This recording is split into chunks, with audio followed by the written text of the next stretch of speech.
Guys, and welcome to yet another very exciting video tutorial. In this video tutorial we're gonna make how to learn this cool Glossy logo. So let's get started. Go to file, new. I'm gonna select 1280 by 720, but of course you can choose any size.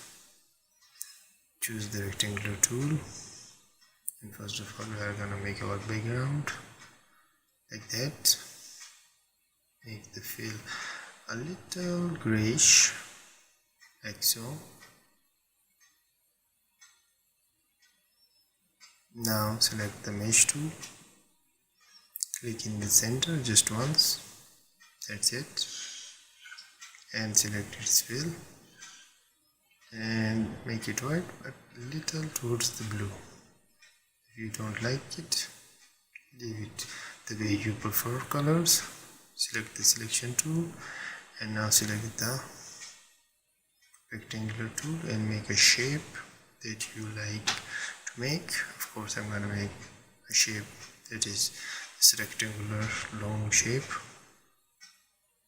Okay, now deselect its fill and select the white color for the stroke.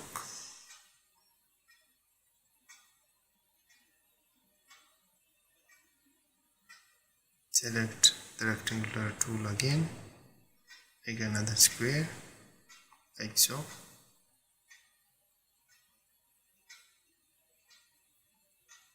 Make sure that it is of the perfect size, and now make its fill white. Make another rectangular tool just inside this one that you created, and make sure that you are happy with the proportions and then that it is of the equal proportion to the bigger one but just smaller in size. Now select them both, go to the Pathfinder panel and extrude the first one from the second, so it finds the hole in the bigger one like this. Okay, now adjust it. I think I'm going to increase the stroke size to 1.5. Okay, it's looking good. Now select your longer rectangular tool, go to edit, copy and paste in front and make its fill color white. Don't want it to be invisible. Bring it down, we're going to use it a little later on. Select the fill again and make a little square box here. I'm doing this to make a color palette here. You're gonna select black on the one side and white on the one side, and then I'm gonna point another one here, then make it white, and then another point in here and make this one black again, or a little grayish, not totally black. You can adjust the scales. This is my own custom gradient that I just created. I'm going to select my stroke and then going to apply it with the eyedropper tool like this. Of course I did it wrongly. Select. Of course you have to deselect or separate the fill and stroke first of all. Now I'm gonna use the eyedropper tool again. Of course it didn't work. I'm gonna do it once again by highlighting or bringing forward the stroke, and now I'm going to the fill and it has been applied. Now just change its angle so that it's going from up to down. Make it negative 90 degree or 90 degree would be fine also. So the gradient is going from bottom to top, not sideways like this.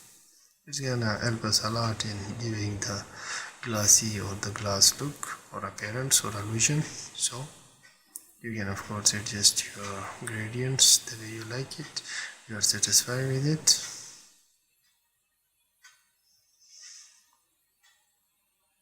I'm gonna tweak these a little bit. Okay, that's it. Now select the lower rectangular shape that you made, bring it up, make it half the size of the original one. and now arrange it, bring it forward, backward, but not all the way. Just make it backward to the I'm gonna make another square box to make another color. This time I'm gonna make it from a gradient, but from one side it's going to be red, on the other side it's going to be black. I just removed the other points in it. Okay, make it a bit darkish red, not vibrant one. Okay, and now apply it to the shape that we created earlier on, like this, and arrange it, send it back, but not okay, and make this shape also a gradient, but we are going to make the gradient from up to down, and I'm gonna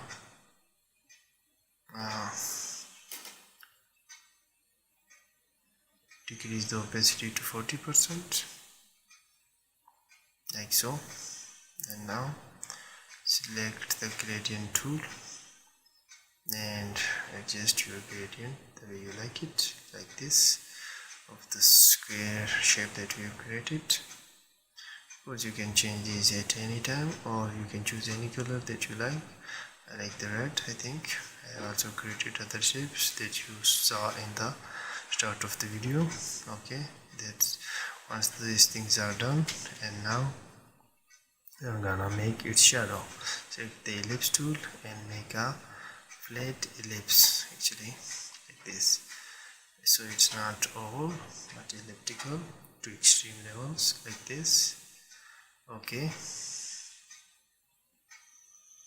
place it under your shape that you drawn, apply gradient to it, make the one side white and the other side black, like this, and change its position so the black is on this side because we want the shadow to be dominant on this side.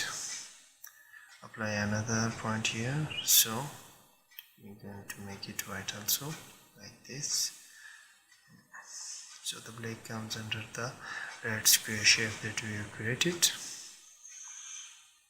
Okay, we are also going to apply a blur, Gaussian blur to it later on. Once that's done, okay, reduce its transparency also.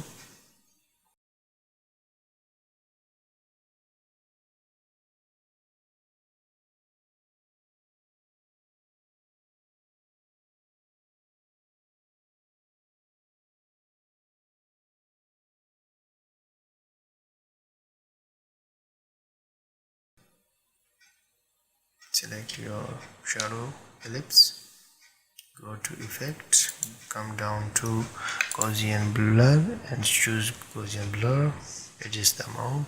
That looks great. Click OK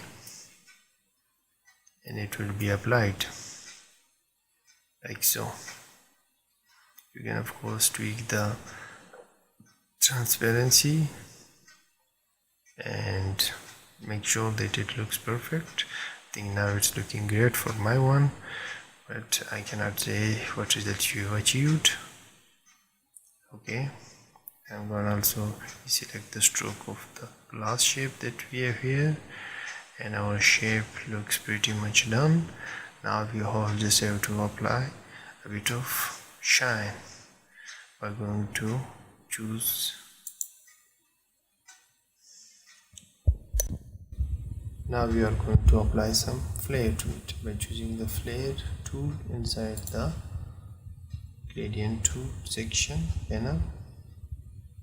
Okay, make it like this and then reduce its size by squashing it and placing it on the edge of the glass shape that we had. Once the shape is selected, then go and make another flare and squash it also. By squashing I mean reduce its width, like so, and adjust it on the upper edge like this. and place it at the place that you like or think that it looks the best. Okay, I think that's looking relatively good. Of course, the fine-tuning can continue on for hours. Reduce its opacity so that it's not so hard. Okay, I think I'm going to reduce the opacity of the other one too. Okay, so once that's done and looking, our shape is looking good. Now we are going to make our text. I'm also going to adjust the color of my square shape that we created earlier. Of course, you can leave it the way you like it. I'm just gonna add another layer of red into this gradient by making another point or marker here and making it red, like so, darkish red or a little bit vibrant red than the other one. Okay, that is change the position or the angle of it, but not to sweat. We are going to use the gradient tool again to make it from bottom to top, like so. I think I like it this way much better than the earlier one, but of course you have your own preferences. You can make any sort of gradient or color and apply to it. It's a very flexible logo or shape that you can tweak and change the color and stuff at any point given.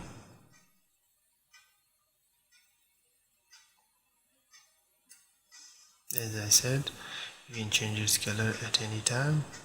I have already made several versions of this that you saw in the beginning of the tutorial.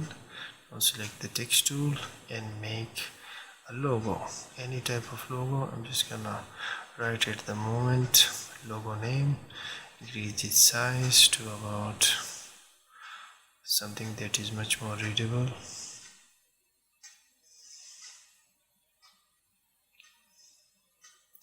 Once you are happy with the size, place it on the gloss area, or you can just place it anywhere that you like and make it, I'm going to make it white. Actually I'm gonna make it gray color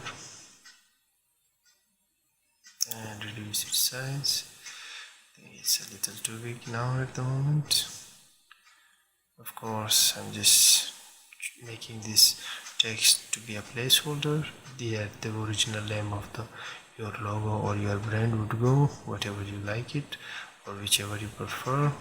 I think the logo looks great and our project has been completed. With that, I am going to take my leave from you, but before that I'm going to change its color so that you are not just limited to one sort of color and that you guys can see it's a flexible shape and you can give it the color of your own brand. But I'm gonna control Z that to the original one because I thought this blue looks good but the original red looked much more better. With that said, I take my leave from you guys. Take care.